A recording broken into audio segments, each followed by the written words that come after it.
Hey everyone, and welcome to today's Explainer. So, today we're diving deep into the gritty, industrial rock lyrics of a track called Welcome to Zombieland. Now, on the surface, with all its heavy electronic elements and, this whole apocalyptic setting, it might just seem like another song about dodging monsters. But, as we're going to see when we really look closely, we're actually uncovering this brilliantly hidden narrative.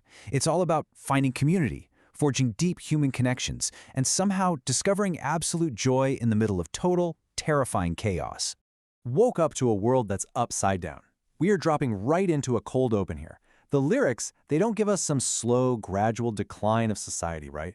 Instead, we get this incredibly striking, jarring reset of the narrator's reality.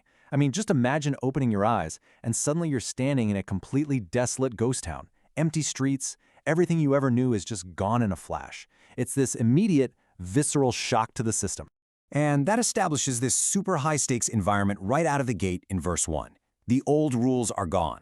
Think about it. No laws, no social norms, literally zero safety nets left. The only objective now is just the most basic human instinct: surviving another day. Every single societal rule you and I follow today has been completely thrown out the window, and it leaves our narrator in this incredibly raw, terrifying state of nature. So let's start with Chapter 1, Waking Up to Chaos, a world upside down. Now, in this initial state of total isolation, the song's chorus actually defines the environment itself. It explicitly calls Zombieland a wild ride in a deadly game where nothing's the same. Because in this upside-down reality, survival isn't just about, hiding in a corner. It is an active, violent fight to live.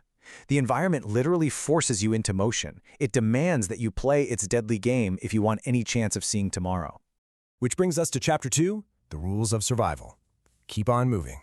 So, how exactly do you play that deadly game? Well, the absolutely crucial point here is that when old rules completely vanish, humans inevitably create new ones to cope, right? The pre-chorus actually outlines a very literal survival methodology.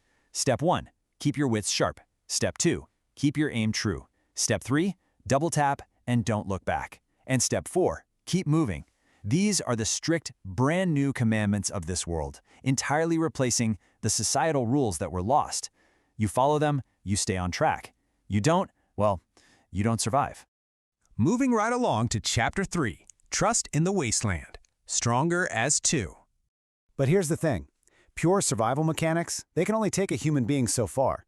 Suddenly, our completely solitary survivor encounters another living person, a girl with a loaded gun who is always on the run.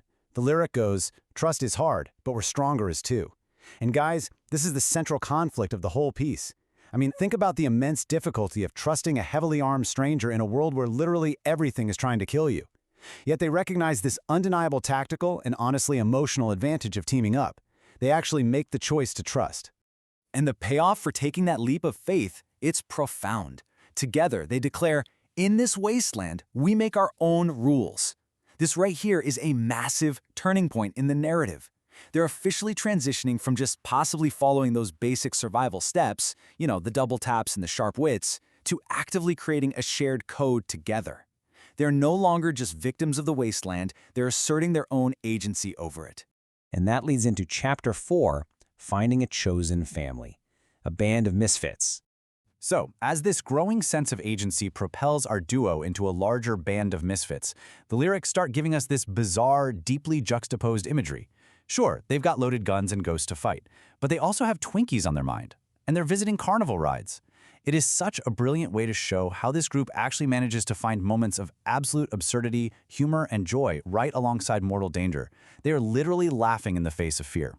Which brings us to what I think is one of the most empowering lines in the entire text. With every step, we're writing our own song. The group is completely taking control of their destiny.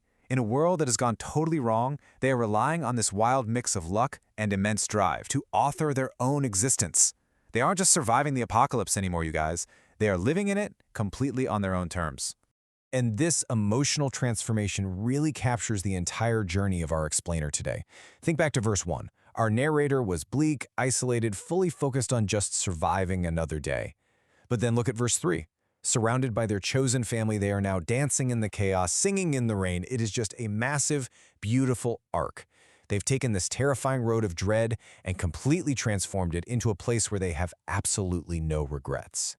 And right here is the true emotional climax of the lyrics, which pops up in the later pre-chorus. In a place where nightmares literally never end, courage and jokes have somehow replaced their fear. They declare, "We've learned to love, we've learned to bend." This completely proves the core message of the source material. It shows us that deep human connection, adaptability, and yeah, love can absolutely thrive even in the most hostile, broken environments imaginable. Finally, we reach Chapter 5, Taking Back the Land, Taking Our Stand. Moving straight past mere survival, and even past joy, the group actually raises this powerful toast at the end of their journey. So here's to the rules, and here's to the ride. Here's to the love that keeps us alive. It's just this incredible moment of excitement and total triumph. They recognize that, hey, while the loaded guns and the strict survival rules were absolutely necessary, it's actually the love they found for one another that became their ultimate survival tool. That deep connection is what truly kept them alive inside. And that love, that's what fuels their final transformation. The song ends on this huge declaration: "With a gun in hand, we'll take back the land." I mean, really emphasize this final evolution with me for a second. Our narrator started as this isolated, terrified victim hiding in a ghost town. Now, they're a warrior. They are standing fearlessly, shoulder to shoulder with their chosen family, completely ready to reclaim their world. They are officially taking their stand. It's an incredibly inspiring narrative, right? And it's all hidden inside this aggressive industrial rock track. Honestly, it leaves us with something very real to consider about our own lives. So I want to leave you with this final, somewhat provocative question. In a world gone mad, whether we're talking about a literal zombie land or, just the everyday chaos of our modern lives, who is in your chosen family? And what are your personal rules for survival? Think about who you'd really want by your side when all the old rules get thrown away. Well, thank you so much for joining me for this explainer. I hope it leaves you thinking, and I'll catch you next time.